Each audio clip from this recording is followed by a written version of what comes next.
Let's kick it off. Only got an hour, it flies by. Thank you everyone for joining. I'll go through a couple logistics, lots of familiar faces here, so I'll try to breeze through that so it's not too much of the same information. But I am recording. I think you guys should all get a notification from Zoom anyways, but hopefully that's okay with everyone. The purpose is so we can repost this on YouTube afterwards for anyone who couldn't attend and wanted to benefit from everything we talked about.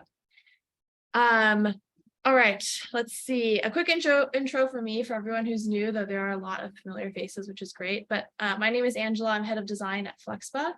Flexpa is a company that makes it simple for any member to get access to their digital medical records and also provision that access to any third-party healthcare app. And the reason I started Design Rounds was because as a solo designer at a startup, but also working in healthcare, which is extremely complex, would love a group of people to just like chat IRL with. I know there's lots of great communities out there through Slack, through whatever other forums, but I find that back and forth to be really helpful and really awesome. And hopefully this is a chance for everyone here to network as well. All right.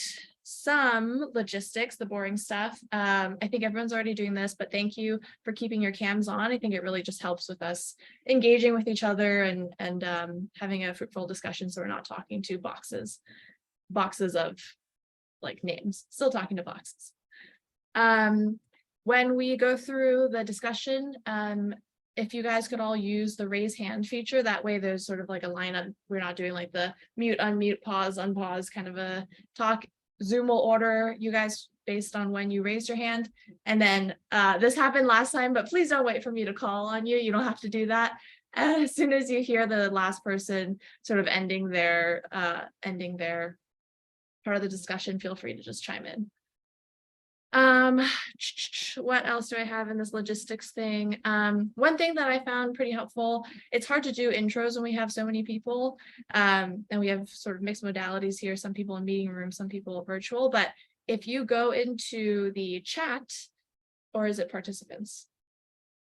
If you go into participants and you hover over your name, go to more, you can change your display name. So Emma's already done this, thanks Emma. But you can change your name to like Angela Liu head of design at your company. That way everyone can kind of brief overview see where you guys are at. Those in conference rooms we'll just have to do a brief intro when you guys contribute to the conversation. So I'll change mine too, so rename. At Flexpa. There you go. All right, what else? When you do speak for the first time, feel free to give an intro of yourself, of your company, whatever it might be, since we're not doing a round of intros ourselves. A quick way to get to know each other, we ran this very fast poll last week. It also gets us used to where this raise hand feature is, but really quickly to see like what spread, what demographic we have on the call today. Let me just see the chat. Oh no, all right, bye Cass, I think I've already left. Is by show of digital hands, how many folks here are in their first 0 to 5 years of design or whatever role you're at? Woohoo! Awesome. And then by show of hands, how many of you guys are currently at your first healthcare company or first foray into the healthcare space, finding out slowly how complicated it is? Nice. Awesome. Sweet. And how many of you guys work at a healthcare company that provides like specialty care to a population of patients? Sweet, we've got some resident experts. All right. Okay, so we can all lower our hands. I'll go ahead and get started. We have a wonderful set of discussion topics. Thanks to everyone who submitted some. Today, no lightning feedback round, although 3 of the topics are specific requests for feedback that don't have design, but are specific to problems that people are facing now. So super interested in the discussion at that point. All right, any questions before we dive right in? Okie doke, let's do it. Topic number 1 comes from Emma. So I'll go ahead and read it. I want to keep it verbatim to those who submitted the question, just so I don't interpret in the wrong way, and then I'll post it in the chat too. So this one is very topical for our times right now. How might we use data and tech to create highly personalized care experiences that don't feel creepy? One example is around the adoption of chat AIs. How does that shift the perception of personalized care and provider relationships? For example, the idea of wanting to talk to a human, or I want to talk to a human. Let me post this in the chat. It's always humbling to hear your exact words repeated back when I don't remember actually writing that. I think you sent this one to me a couple weeks ago. I thought while reading this that Dan, you and your team might have something cool to say here. Yeah, interesting question. I think we're crossing this right now with a product that we're incubating. For context, zooming out, who am I? So I'm Dan, I'm a product lead at Infinitus. Infinitus is focused broadly on helping automation within healthcare, currently focusing on benefit verification, but I sit on the new bets side of the house, trying to figure out what some additional products might be. I think we've started to work through this as far as particularly in terms of leveraging AI to support responding to messages to patients on behalf of providers. How do you navigate that space? There's a bunch of questions. The subsequent question I have is around how to do the appropriate level of UX research to really have confidence in that. So I would say that I'm thinking about this as well, but unfortunately don't have a strong answer for you right now.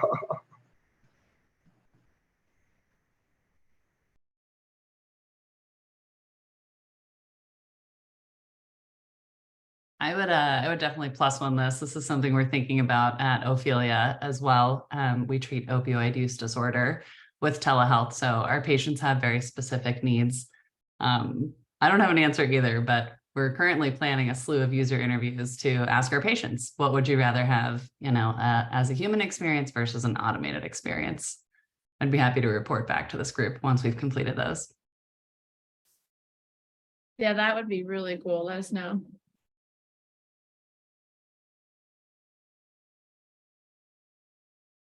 I think one case, not that we've seen directly on our end, but I've seen in Twitter, one of the public discourse, was a company, I'm blanking on the name, but leveraging AI to help deliver mental health care. So essentially drafting responses for their team to send to their patients. Patients, from what I understand, were informed that this was going to occur, though not directly notified. And early on, the company saw a lot of success. They were able to respond to questions more rapidly. The tone and the response that patients had with those messages was much stronger. And so the CEO then said, hey, this is actually really great. And then immediately went on Twitter to discuss this, at which point then the entire patient population became intimately aware that AI was being used to respond to them. And there's a lot of negative feedback, both on the patient side and on the kind of public forums around, hey, are you actually misleading patients in terms of what you're actually providing them? So I think this is definitely a place where thinking through both the consent and how you position the use of AI is certainly something that requires a lot of careful attention.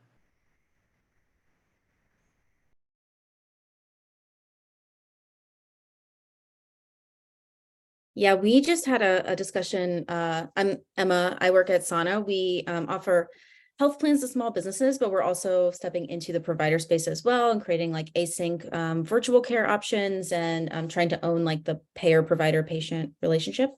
But we recently had a talk about AI and specifically with sort of that that idea of, if you are a provider, how do you let your patients know that you're getting assistance from an AI? And like, where is that line? And just in our group discussion, it was interesting with maybe, I don't know, a dozen people, how widely it varied, the acceptance of that idea. Some people said, oh, if I know my doctor's using AI, I want to work with him even more. Versus other people saying like, no, I don't trust it yet. And so there's a really interesting, like, rarely do you find the perfect solution for everyone you serve, right? But like how broadly separate that acceptance is from different people, I just don't know where the middle ground is right now. And it's a really interesting thing to think through. I think it comes down, I realize I should probably intro. I'm Brian. I'm the current UI UX designer at Mytonomy, which is a patient education SaaS. And we have various healthcare industry and institutions that we're currently serving.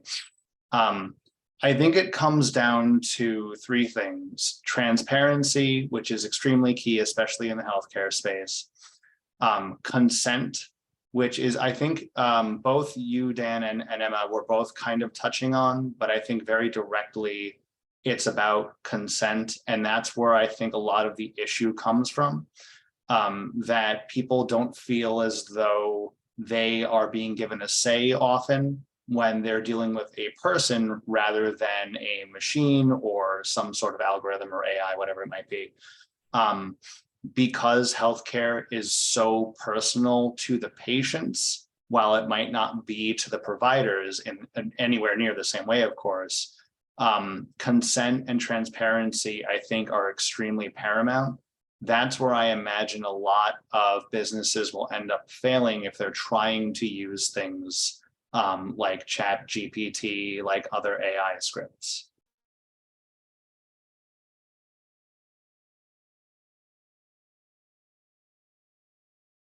I guess I should leave this up so my box stays there. I was just reading about this new book. Maybe some of you have heard it also. It's called AI Revolution in Medicine. Anyone? Yeah. Oh, Yuhan, it was in Health Tech Nerds. I'm sure you saw it too. But I was reading, who is it? Eric Tolle, is that his name? He wrote sort of a synopsis of it. He got like a sneak peek 6 months early into the book, and also knows 2 out of 3 of the writers of the book. But anyways, he shows a clip in there that has an example of a GPT-4 output, where GPT-4 itself is saying like you should always let patients know when AI is involved in the chat, and that a provider has reviewed everything that the AI has said, but both were involved in the construction of your response. I'm curious, like maybe Lexi, some of this will go into your research as well, but I'm curious how patients will respond to that, the dual sort of like party in the chat itself. Here, I'll drop the book link. I'll drop the summary, and it has a book link too. But I thought that was a very interesting mix. Like, as someone who's personally played with GPT-4 quite a bit and know like how great some of the answers are, I feel like I would see that and be like, oh, that's pretty great. And a provider has reviewed it, so they've okayed everything it says, added their touch. I feel good about that. But I wonder for people where like this technology is super opaque and they have like the dystopian AI takes over, robots like have a siege kind of a thing, that's pretty nerve-wracking. So maybe that's like a settings option. I don't know. The second thing, what was the second thing I was going to say? GPT-4. No, I forgot it. So I'll lower my hand. Yuhan, to you first.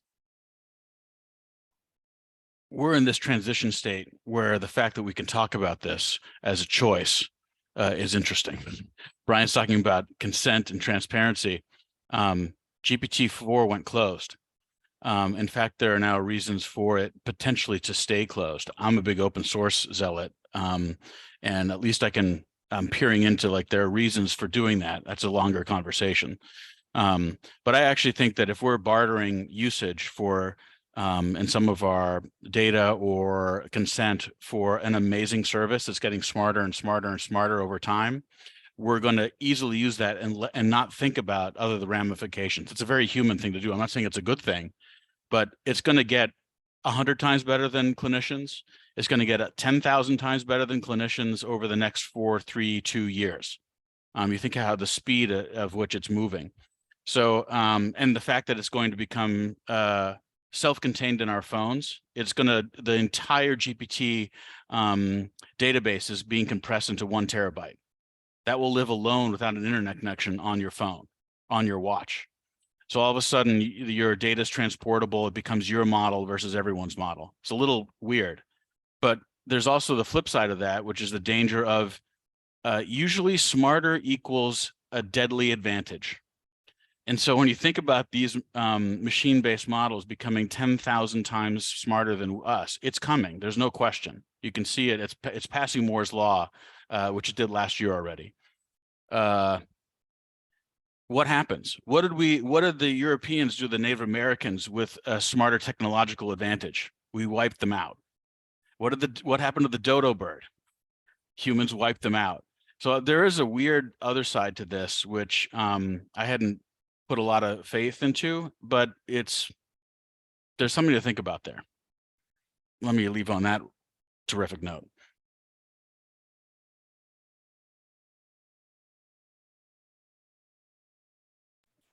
Yeah, I think Sean, building off of that, on the capabilities of large language models, this is something that we've seen in some of the initial sales conversations, especially in discussing, okay, you're going to automate messages for potentially some part of our workforce, or at least draft that for them to respond to. Which messages are actually appropriate for you to draft versus our team to still drive forward, right? I think one of the kind of key discussions here beyond the patient-facing level of consent is on the clinician side, do you actually have the right guardrails in place to ensure that when large language models hallucinate and give you plausible sounding nonsense, that you have someone who can actually make the right decision to filter that out?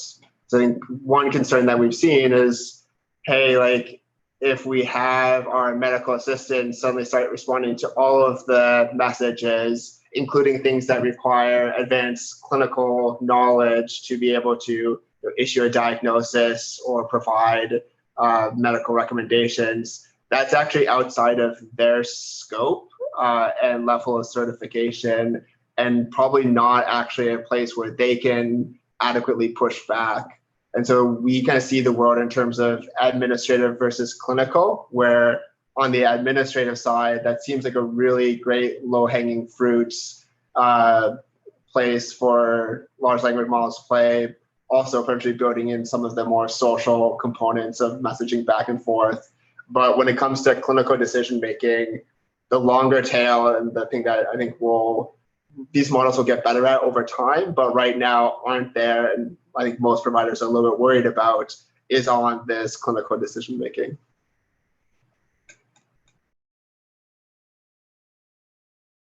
Elena, your question in the chat reminded me of the second comment I had, but it's also a really good question, which is, Elena asked, relatedly, curious if folks have gotten any sense from providers about their level of comfort with AI support. Sadly, I think both our clinicians couldn't make it to today's rounds. They have their own clinician rounds to go to, actually. But there was this research paper I read years ago. So if someone knows the details, please correct me if I'm wrong on any of these, but it was for radiology specialists where the application that presents like the radiology images and asks doctors to make their determination based on the images was doing this A/B test where they would say other clinicians typically have determined this from the test, but behind the scenes, the clinicians were sometimes like automated analysis, and sometimes the clinicians were real humans. When revealed, I believe the radiologists who were looking at the results more likely didn't believe other clinicians. I think there's this idea of like, well, there's like some human error, maybe they could be wrong, or I could, know my stuff better. So that's kind of interesting. From the perspective of having doctors use AI in their work, like review of documents is always faster than creation of documents, right? So from an efficiency standpoint, you can see how that'll always be faster. I think the problem when I used to work at Oscar, the problem we were facing talking to providers is just a natural distrust of technology. I think a lot of programs maybe don't integrate as much technology into it. We were talking to a doctor who works at CMS who mentioned she was shocked by how many students in her class like didn't really have any technology background, and she was the only one who had previous experience in a health tech startup. So not a lot of them have tech background, which means you don't sort of build that trust and affinity or at least like experience with it.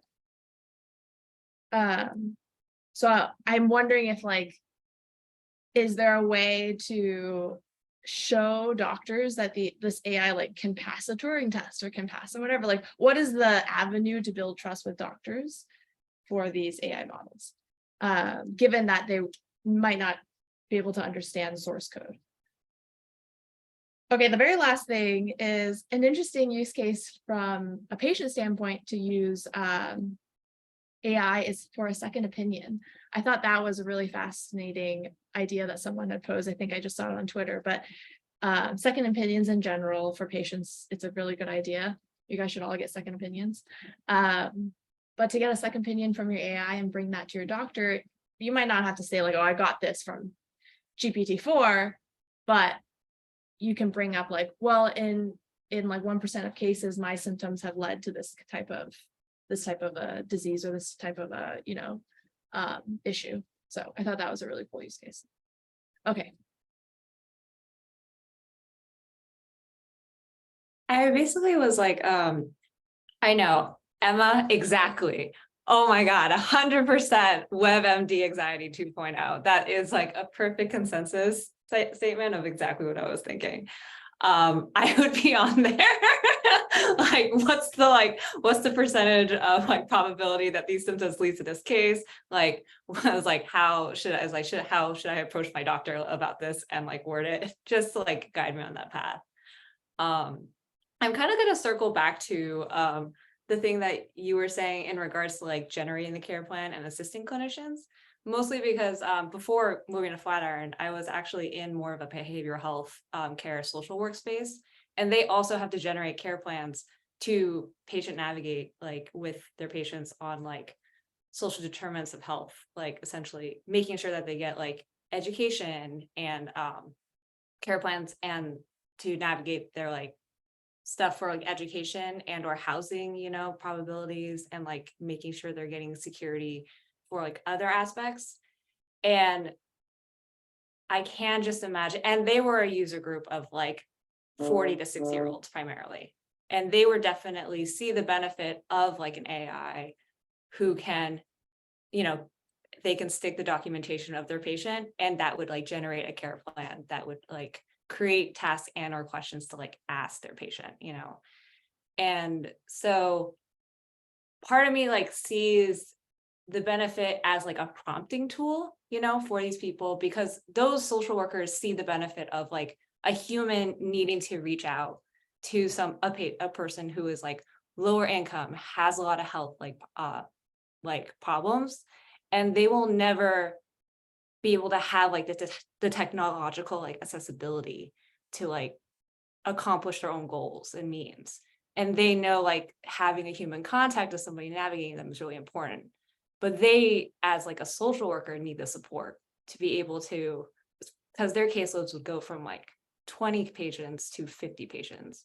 And the Department of Health requirements to get like paid require them like checking in with their patients every month, making sure that their patients sign like the care plan every 6 months. So it's a lot of work. So I understand like that support of needing like an AI or perhaps like any sort of automation to help them produce stuff to prompt talking with their patients would provide a lot of help.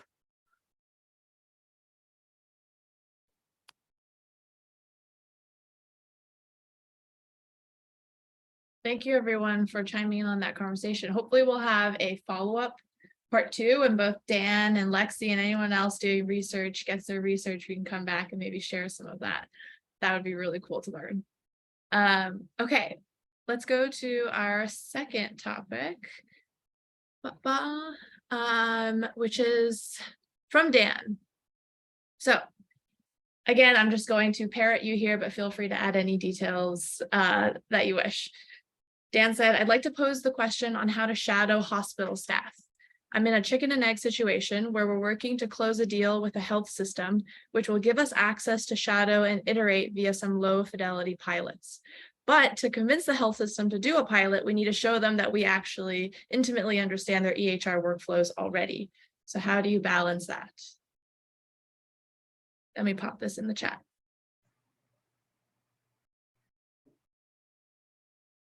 Can't wait to see the note taker sentiment. Yeah, we should check on that.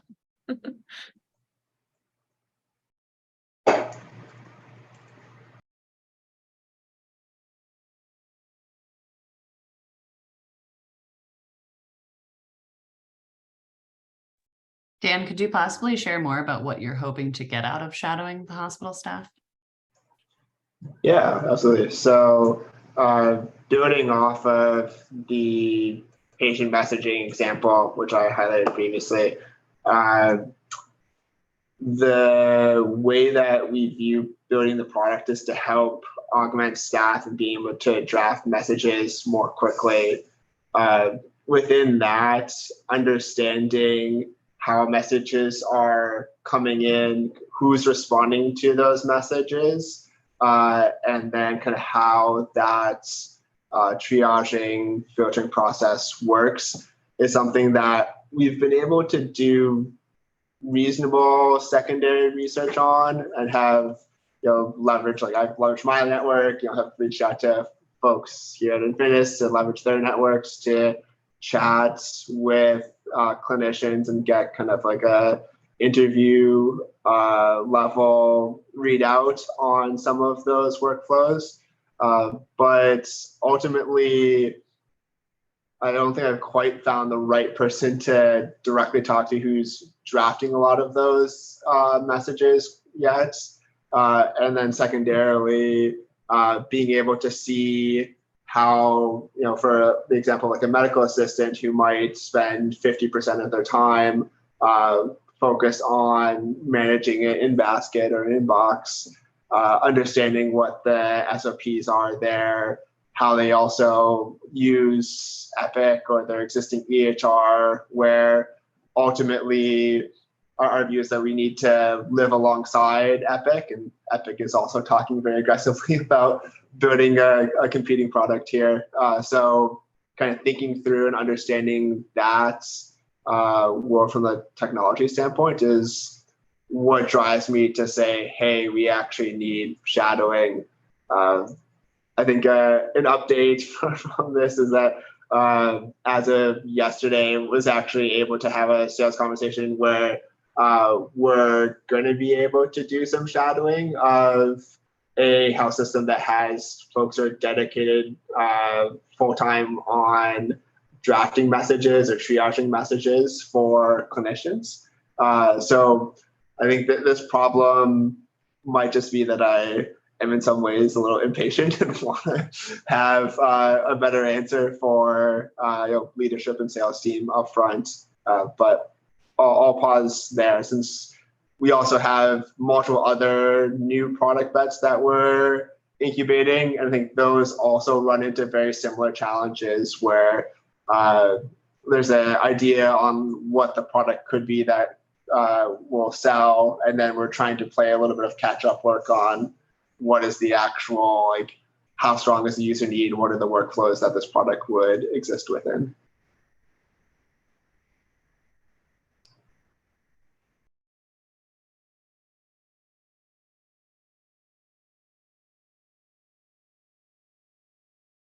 This is analogous, but I think we were in a similar situation. I used to work for a ML company that was building tools for brick and mortar retailers. So while not an Epic, still like a Walmart, we were running into similar issues. And one path that we found quite helpful was we just built out this like very descriptive and very detailed user journey map. And typically, I think using user journey maps is helpful for like internal teams, whatever, but we use it as an artifact to present to them and be like, this is what we understand about your current blank customer journey or blank workflow. And it was so detailed, and it had all the like, this is where we see issues happening. This is where we see like opportunity areas. This is where we see pain points. And we posed it as, can you work with us to tell us what's wrong with it? Rather than, can you like validate this with us? Will you read through this and like make sure it's correct? It was more like, we want to make sure we understand your workflows deeply enough to craft the best experience and product. Where are we missing things? And they actually let us go directly to the user. So at that time, we're working with retail store like stocking clerks, so those who would put products on shelves, and they let us go validate it with them, with like clerks directly, which gave us a shadowing opportunity because you can only meet them on the floor. But I think that also proved that like our company, like, look how detailed we can map your experience. This is how much we understand about it without requesting any time from employees.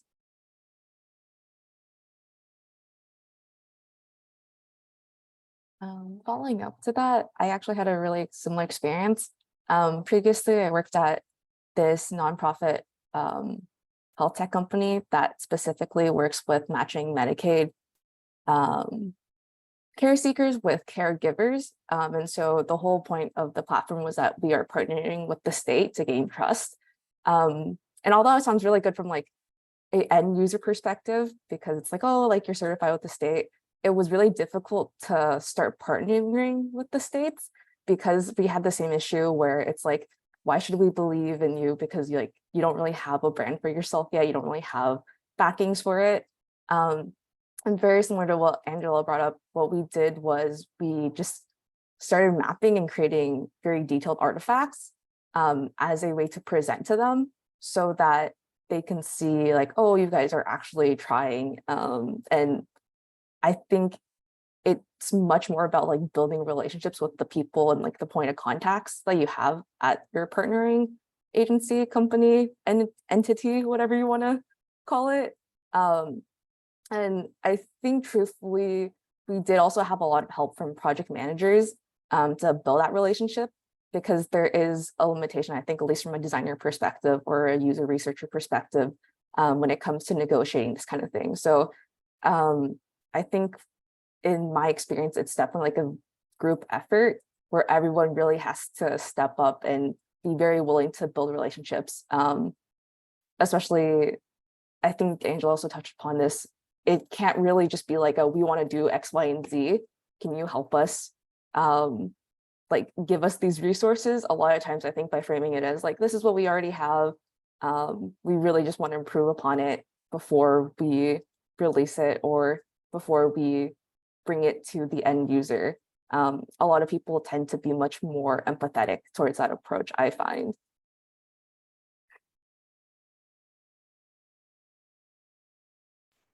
Yeah, great points. I think we've started to do that a little bit in terms of being able to say like, hey, here's where we think the need is greatest on your end.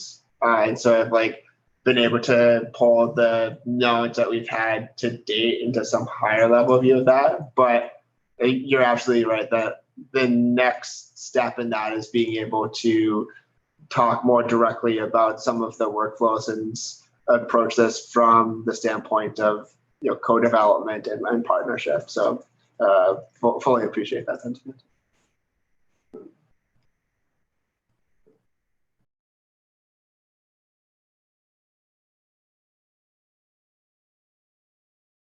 All right, if no one else, I'll jump to the next one. This is from Chow, who she's actually out sick today. So since this is providing most feedback from her, I'll skip it for this time. One is actually the next one, sorry, is actually something that I am facing at Flexpa right now. So would love to get your thoughts, which is, like I mentioned before, Flexpa allows members to provision access to their claims history. Claims comes from your insurance provider, so like a Blue Cross or an Anthem, Cigna, United, those are the big ones, Kaiser. However, some payers go through a third party. We'll just call them like a vendor. They go through a third party to actually help them with provision of like building their Fire API is essentially what they're doing. So there's 3 parties involved: Flexpa, sometimes a vendor, and then the payer.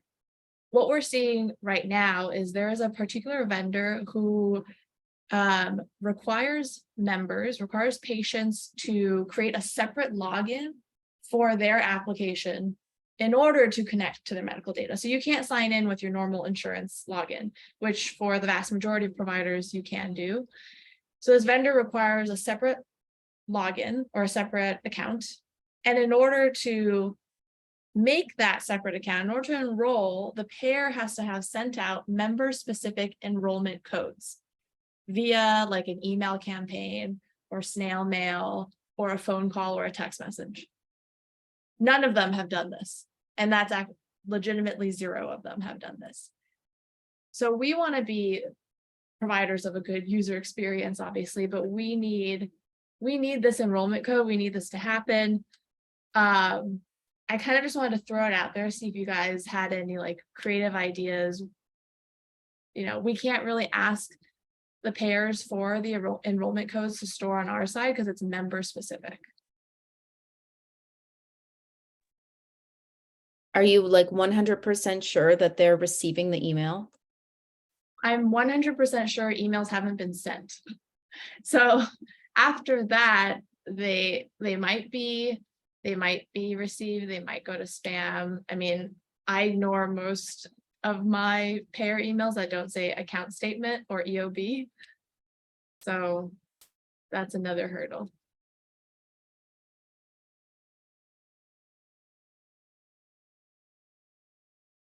Oh, let me paste that in there. Angela, do you already have a sense in this case of why the payers are not sending these emails out?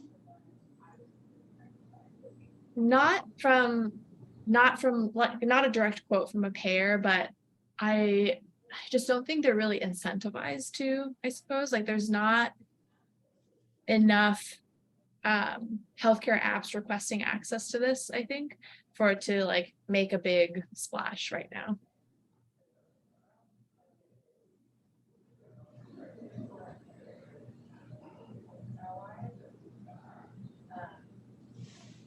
There's no like reason why they aren't. I just think it's part of their process with the vendor. Like the vendor says you should do this, but it just doesn't happen.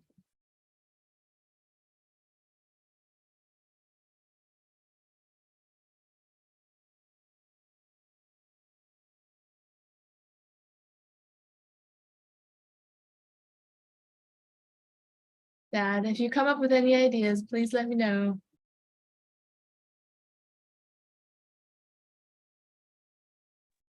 The only option I can think of, because presumably I think you mentioned earlier that you don't really have an avenue of communication with the payers, is maybe to use the other side of it. Maybe try to connect with the actual customers and see if you can encourage them to reach out to the payers and see if they can then through that indirectly incentivize them to start issuing these messages. because that is presumably a method of communication that you can utilize, and it's in the customer's interest to get the ball rolling on that. Therefore, they already have an inherent incentive. So being able to maybe push that forward and give that momentum might be worth exploring.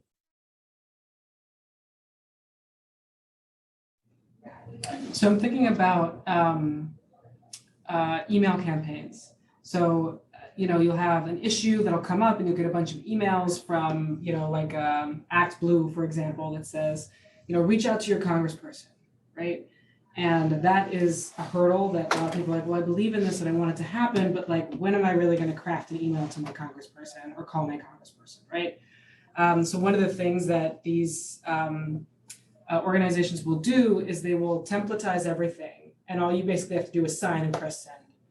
And I wonder if there's some kind of analogous, kind of like jumping off of what Brian was saying, some kind of analogous flow there where you can say, like, really the only way this is going to happen is if the customer or the patient reaches out and kind of prods the payer a little bit. And that is a process that is really cumbersome, but we at Flexpa can make it really freaking easy. Here's your template. All you need to do is press send, and like we'll start poking the payer. So some kind of way where, like, it's a process that's filled with friction, and there's no other way to do it perhaps, but we can take away all the friction to make it a one-click interaction for the customer. Yeah, those are really good ideas. So we do have access to the payers, sort of, like we have some contact info, and or we can scour for contact info, so we can talk to them. But yeah, maybe we can also co-develop a solution for this with the pairs. But I like that templatizing. Those are good ideas. All right. Thank you, guys. Let me move to, okay, this came from the feedback form from last session. Plug for a feedback form you guys will all be getting. Please fill it up. Okay, the question is, how might we build connection and trust with people in a virtual world that is seeing new health tech options spring up frequently? One example is, how are people incorporating virtual options and wellness partners into the path someone takes when searching for care? What do we think about promoting certain options over others?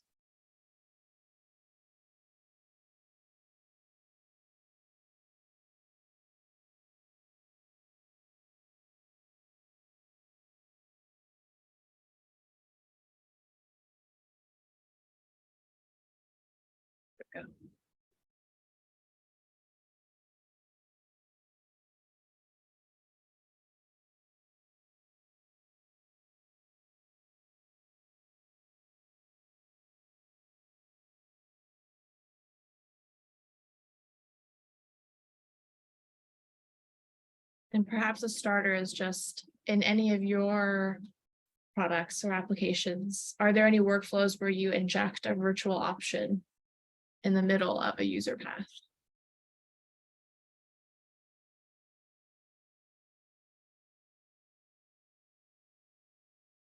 Part of me wonders if this is kind of just product market fit or even patient care fit. Because, for example, in the case of Ophelia, our patients have been facing so much stigma as they've tried to interact with the healthcare system that they just very much prefer the virtual option, where they're seen entirely virtually from the comfort of their own home and they don't have to face stigma. So I guess I'm obviously like kind of filtering through my own lens here, but I wonder if there are just certain avenues of care that patients would prefer over other patient groups.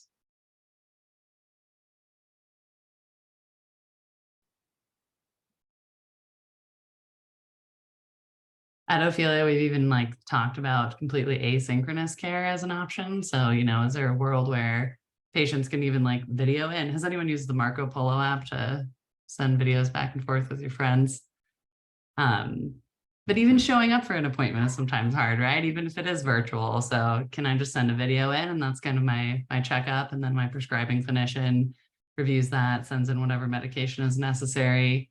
That's something that we've been exploring. There's definitely billing implications as well, but we've been thinking about that.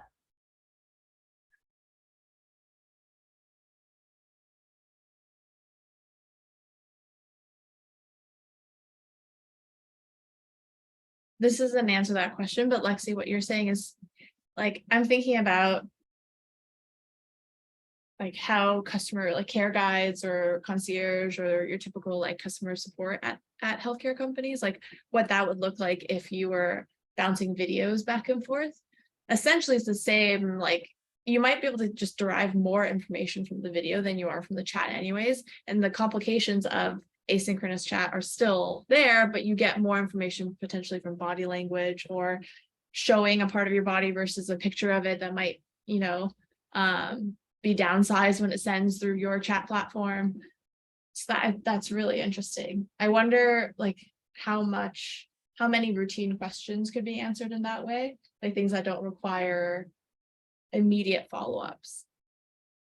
Yeah, definitely. I have two reactions. One is I agree on the patient side, like, is there some more real world way that I can show my care provider what's going on via video? And then the same for the clinician. Is there something that they can do that makes the patient feel more comfortable when they're on the receiving end of their clinician's video as well? Shoot, I lost my second train of thought. I'll unmute again if I get it back.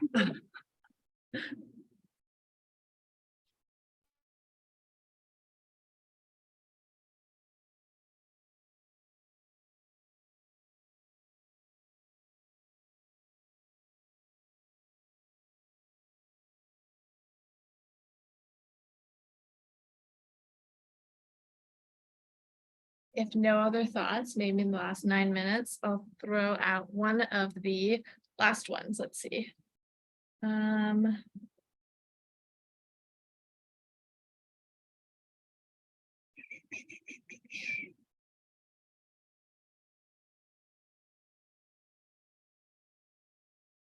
Thanks, Josephine. Okay, this last one is a doozy, but I put it here as a food for thought. Last time Yuhan posted our food for thought on open source resources. So this one, it actually maybe links a little bit with Lexi, what you're saying about billing, because so much of the industry is based on billing, right? We do so much so that we can bill correctly. The question here is, or it's posed as a statement, I suppose, but there's this dichotomy of ethics at the intersection of healthcare and capitalism, where mission and money come into conflict. How do you guys think about this?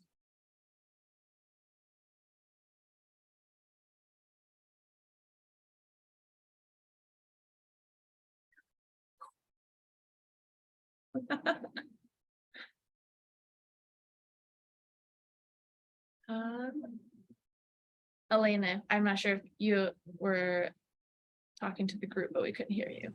No, I was trying to remember if that was my question because it sounds like something I would ask. Would you mind dropping it in the chat? Yeah. It came from the feedback form, so on my end it's anonymous, but totally possibly. Yeah, I mean, this I think is something that is probably very. I imagine that folks in our particular industry think about it a lot, right? Because I think it can be easy sometimes, at least in my case, to think a lot about the mission and exactly how what I'm doing in Figma might connect to improving someone's life. And then sometimes I zoom out and like to your point, Angela, I think you put it very well, like so much of what we do, whether we realize it or not, is constructed around how do we build correctly for this. And sometimes those things come into direct conflict, right? Like even on the page where it's like, you might be working with a vendor and they're like, well, we really want this option surfaced so that, you know, like we want to sort of direct people towards this option so that we have a certain kind of billing privilege. And we might be saying, well, that's not really actually the best user experience. And like that's sort of a really obvious example, but having those two things come into conflict and how folks might think about approaching that in their day-to-day.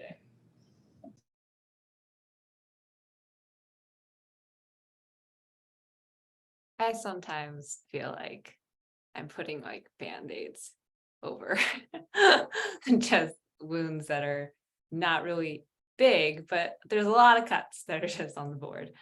Yeah, I especially found this in like social work healthcare that just the world will change, not only with like insurance bureaucracy, but you know, DOH bureaucracy.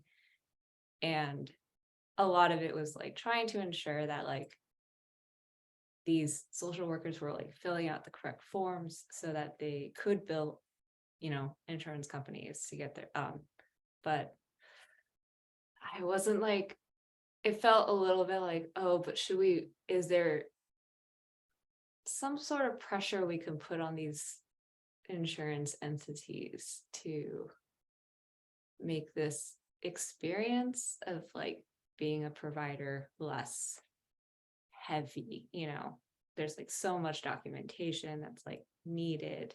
There's so much conversation that's like need to be like generated and documented and submitted. It's hard to like put the pin in like what could like solve the issues slash put the pressure on like to cut out some of these hoops. Yeah, sorry, not a helpful contribution. And I think with healthcare, what's so tough is that there are so many different stakeholders, and that means just it becomes so opaque, even if everyone involved has a good mission that they've set out on, because they have to take into consideration their own growth and profitability and how they're able to support their patients or their own stakeholders. And so I think that becomes a little bit better with an increase in transparency and communication across different, whether it's providers or companies and people working in this space. But there are definitely ways that through like a reduction in middlemen and creating just as flat of an experience as possible, that could be alleviated.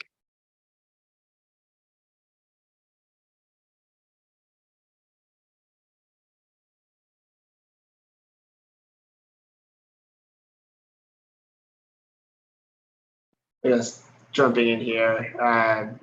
Yeah, it's a really interesting question. One example outside of what we've been working on, but still in the messaging space, is around how systems increasingly billing for messages to care providers. So there's this concept of e-visits, and it's been fairly controversial because, while on the one hand, there's a constant need on the health system side to drive revenue and to optimize clinician time. There's the other flip side, which is that by potentially having a fee associated with being able to message your provider, you're directly impacting people who might not be able to, or for whom that would actually be a behavior changing event, right? Being asked for $50 for that particular conversation. I think the way that I've seen that conversation unfold from an external perspective has been essentially that the alternative of not charging that would be to have providers see potentially fewer patients because they're having to cover more administrative work with responding to messages. But that's an imperfect answer. And obviously, with any billing related discussion, there are externalities, as I think other folks have highlighted here.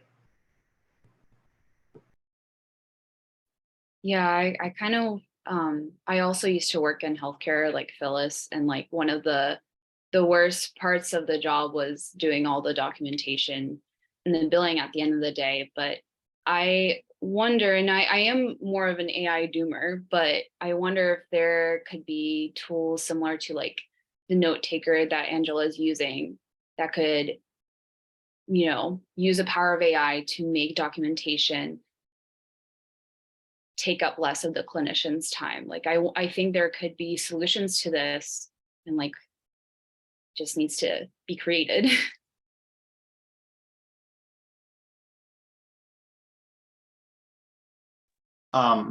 Tom mentioned this earlier when I believe was talking about the flattening of experience near the end of what he was saying, and Olga touches on this as well.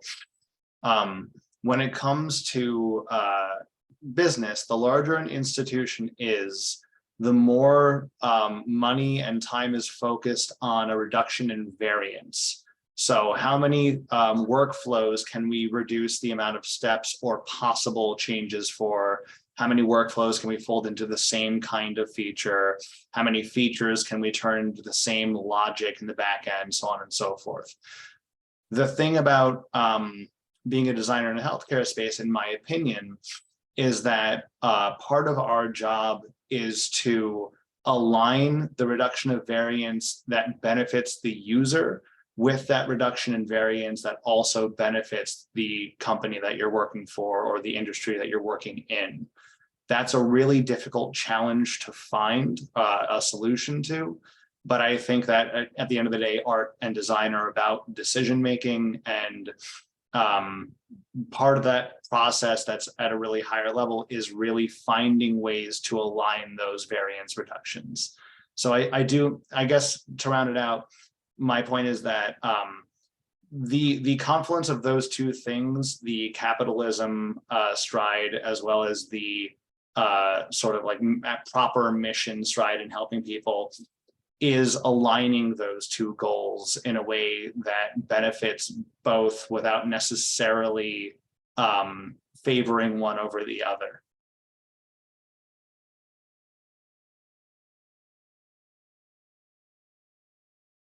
I really like that, Brian. And I think that's a great note to round out our session as a whole today. So thank you all so much for hopping on. Really glad we were able to have this chat. Super interesting. If you guys have any like follow-up questions, thoughts, whatever, feel free to send them my way and I can blast them out as well.